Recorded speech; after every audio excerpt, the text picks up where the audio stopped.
I tested out the $600 RV system in my trailer. I ran it in sub-zero temperatures with the furnace running all night. The panels, they kept up, and they fully recovered the batteries in the morning. Here's exactly what I did to prove it. I do 2 tests in sub-zero temperatures, and the first test will show us how this system performs during the day under normal use conditions using the furnace in sub-zero. And the second test is going to show us how fast we can recover from a nighttime of overnight usage with the furnace, which is one of the highest drawing appliances that we have at nighttime, how fast our 400 watt system can recover from that night before. And we're going to turn the furnace on. We're just going to let that cycle on and off all day. And I'll come in here and I'll figure out exactly how often it's kicking on. I would think that it's going to be on for a period of time here while the trailer warms up, because it's quite cold in here. It was about -4 last night, and it should be fairly sunny today. So we're going to get some sun on the panels today, which is awesome. But keep in mind that this is winter sun, so the sun is lower than normal, right? So in the summertime, we get that sun comes right up, right over top of the solar panel, and you get a more intense sun. So I don't know if this is a worst case scenario, but you know, it's going to take a while for the sun to actually melt the snow off the panels. It's only at that point where we're actually going to get some fresh electricity flowing in. So it's going to be behind right away, which is ideal because we want to see if the 400 watts can keep up, right? So that's what we're doing today. Okay, so it's 10 o'clock here. We're just going to take a look and see what is happening here. It's been a couple hours since we started up things. I hear the furnace is off right now. There's no snow on the panels anymore. Now it's only 10 o'clock, so the sun is still, you know, way over there. I'm gonna try and show you exactly how far over it is. This is right in front of the trailer, and the sun is still quite a ways over, right? So let's go see how the panels are actually performing with the sun way over there. Okay, so I'm going to disconnect my solar panels here. Batteries are indicating that they're at 99%, so that's actually really surprising. Okay, so we turn our panels back on. So now my solar panel is indicating that I'm getting 6.2 amps going into the battery. So if we multiply that out by 12, we're about 73 watts going in. So will kind of make sense, right? It's been on for 2 hours, so 1 hour it's putting back 73.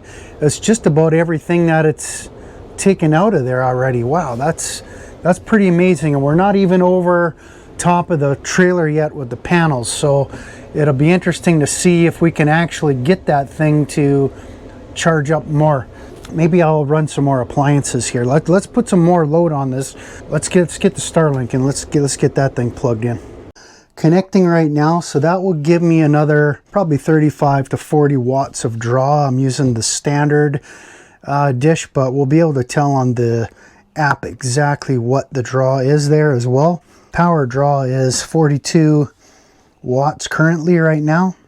You know, realistic loads right on the trailer during the day here. I don't run TVs. I don't have a microwave in here. I actually took the microwave out because it's just not something that I use.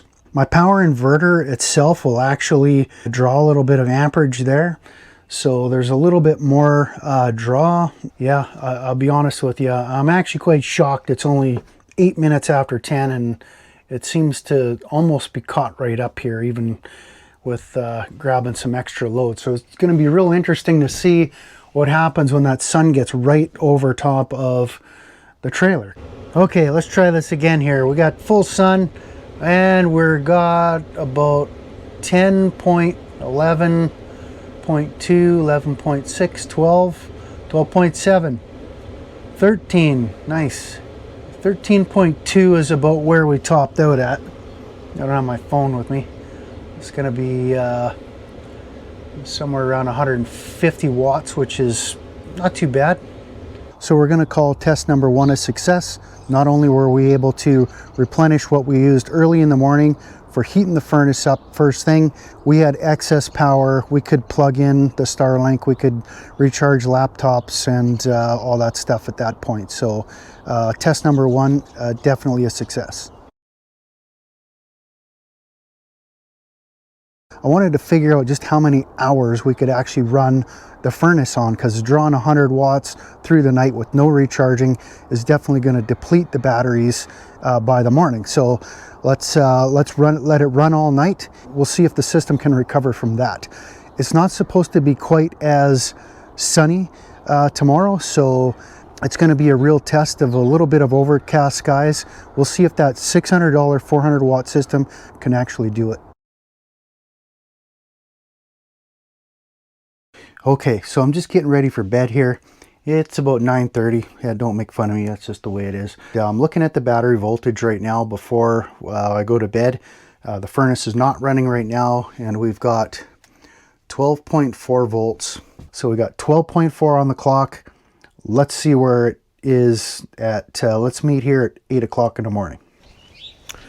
Well, it looks like we got a comparative morning to yesterday. You can see the trailer here is still not plugged in, and the sun is just starting to come up. We won't actually get any sunlight on the panels here for a little bit, but we're going to go inside and see how our voltages did. I want to see how often the furnace is cycling so that we got a good idea of how much it's actually been running.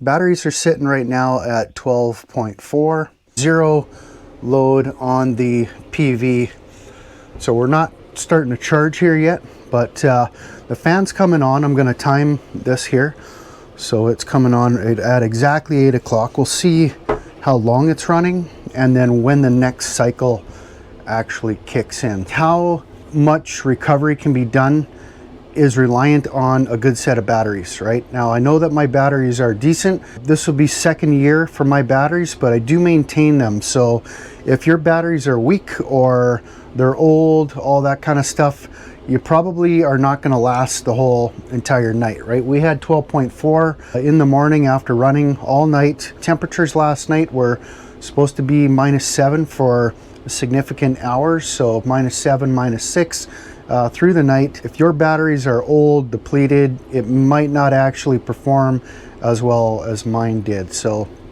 if you need help with recovering some of those batteries, I have other videos on battery recovery. You might want to head over there and take a look. The sun's just kind of cracked up. It's up about 4 or 5 inches. Anyways, solar is just starting to charge. If you don't like math, just fast forward through this part. But if you're interested, then you know, keep watching. We actually got it pretty close. So we'll look at the overnight power use breakdown, and I'm going to show this up on the screen here. For the furnace, we observed the furnace running roughly 7 minutes every 15 minutes. So we had 4 cycles per hour over a 12.5 hour period is what we're measuring. So step 1, cycles per hour. We got 4 cycles per hour times 12.5 hours was 50 cycles that we actually ran the furnace for. The total furnace run time, so 7 minutes times 50 cycles, is 350 minutes or 5.83 hours of furnace run time. So the furnace draws roughly 100 watts times 5.83 hours is 583 watt hours. And when we convert that to battery amp hours, the RV batteries are about 12 volts. 583 watt hours divided by 12 volts is 48.6 amp hours. So the furnace roughly used 50 amp hours overnight. Now, we also have the fridge running too, right? So we've got to include that in there. We've got 10 watts running the electronics, and there's probably some parasitic draw on the converter, the car CO2 monitor, all that kind of stuff. So we're going to add another 10 watts in there over the 12.5 hour period is 125 watt hours, and it converts down to 10.4 amp hours. So the total estimated overnight use, the furnace 49, the fridge electronics 10 amp hours, for a total of 59 amp hours. Okay, so our overnight usage was roughly 60 amp hours for argument's sake. Okay, so when we look at the actual overall capacity of the batteries that I have, I've got 215 amp hours. We can look at the math at that as well. So if we got a battery capacity of 215 amp hours and we've used 60 amp hours overnight, we've essentially used about 28% of our battery bank. So that makes sense. It says 72% remaining. That's at batteries at full capacity. My actual instrument here showed me, or on my controller, that I had about 67% this morning. So the math actually, I think it's fairly close. So this math here that I just showed you is on a perfect brand new battery. It is a year old, so we're going to be losing a little bit of capacity, and I think that's a pretty fair number. Numbers can be a little bit confusing, okay? So I'm just going to point out a couple things to you here. Now, my voltage indicator indicates 14.3 volts. Is that actually true? Did we replace all the energy that we used last night in a period of like 3 hours? I shut off the furnace, I shut off the fridge, and now our solar is charging up around 4.7 amps. Mathematically, absolutely not. We have not replaced about the 60 amp hours that we used overnight. So why does that read full? Well, it reads full because when we're taking our solar energy and pushing it into the batteries, lead acid batteries, what they call a surface charge. So the surface is just kind of hogging all of the new electricity that's been given to the battery. And at this voltage, this is what the battery is getting an absorption. So it's in a absorption phase where it takes time to take that surface charge and pull it down into the battery, right? So it actually takes more time than this, but we're at a good voltage for that to happen. So it's pressing that electricity down into the battery and charging it up. So if at 9:30 tonight we got 12.4, we've replenished what we actually took out of the battery in one full night of using the furnace and the fridge. If, however, we got a number that's below 12.4, then we didn't replace everything that we actually took out of there through the day. Today is not that sunny. It's a little bit overcast, but we do have some sun. You can kind of see it there through the little bit of haze, and it's supposed to snow today. So today is actually not going to be quite as bright as it was yesterday, but even still right now we're getting 4.3 amps on the panel.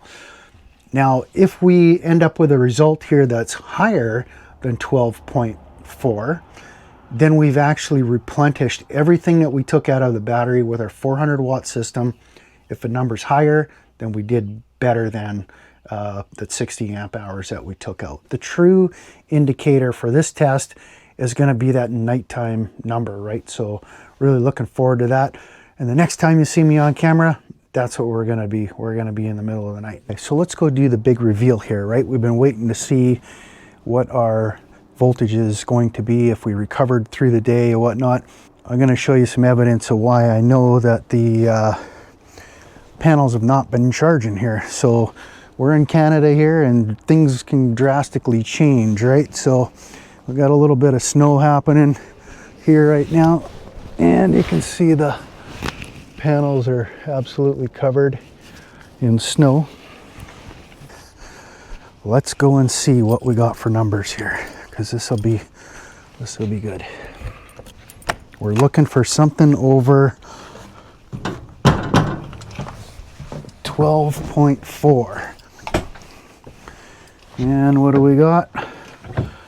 13.1. That's awesome. So test number 2 was definitely a pass. We got 13.1 volts after a full night's usage, full recovery during the day. Really impressive. The $600 system, definitely worth it for me. And I hope it is for you too. If you found something of value in this video, click that thumbs up, subscribe, come back here for the rest of the series. I break down the full cost of what the solar panel costs piece by piece. We also did a full install on this trailer here with that exact system. So I'll see you at the next Fix It.